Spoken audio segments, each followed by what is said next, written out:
ఆంధ్రప్రదేశ్ రాష్ట్ర ఉప ముఖ్యమంత్రి వర్యులైనటువంటి కొణిదెల పవన్ కళ్యాణ్ గారు హీరోగా నటించినటువంటి Hari Hara Veera Mallu cinema pre release 23వ తారీఖు వేస్తున్న సందర్భంగా పవన్ కళ్యాణ్ గారి అభిమానులు, అలాగే ఒంగోలులో బాలినేని గారి అభిమానులు ఫ్లెక్సీలు ఏర్పాటు చేయటం జరిగినది.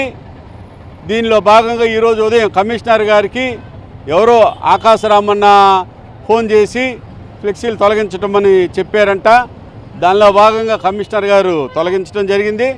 మేము వెంటనే మా నాయకుడు అయినటువంటి అధినాయకుడు బాలినేని శ్రీనివాసరెడ్డి గారు పవన్ కళ్యాణ్ మున్సిపల్ కమిషనర్ గారితో మాట్లాడి జరిగింది. కమిషనర్ గారు నాకు వేరే ఆఫీసర్ గారు ఫోన్ చేశారు, వేరే ఫోన్లు వచ్చినాయి సార్, అందుకని తీసేస్తున్నామని చెప్పారు. మళ్ళీ ఏర్పాటు చేసుకోమని చెప్పారు. మాకేం అభ్యంతరం లేదు, మా స్టాఫ్తోనే ఏర్పాటు చేయిస్తాను, మళ్ళీ చేయిస్తానని చెప్పారు.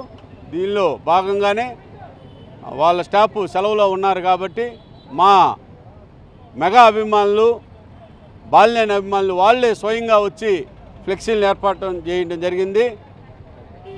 దీంట్లో భాగంగా బాలినేని శ్రీనివాసరెడ్డి గారు వెంటనే కమిషనర్తో మాట్లాడతాం. కమిషనర్ గారు వెంటనే స్పందించారు కాబట్టి కమిషనర్ గారికి మేము కృతజ్ఞతలు తెలియజేస్తూ ఉన్నాం. ఇది టీ కప్పులో తుఫాన్లాగా సమస్య సాల్వ్ అయిపోయింది. కమిషనర్ గారు చెప్పిన మాటలు మీకు చెప్పాము. రేపు ఉదయం 12 గంటలకి బాలినేని శ్రీనివాసరెడ్డి గారు ఒంగోలుకు వస్తారు. కృష్ణా థియేటర్లో రేపు సాయంత్రం 9:30కి ప్రీవీ షో జరుగుతుంది.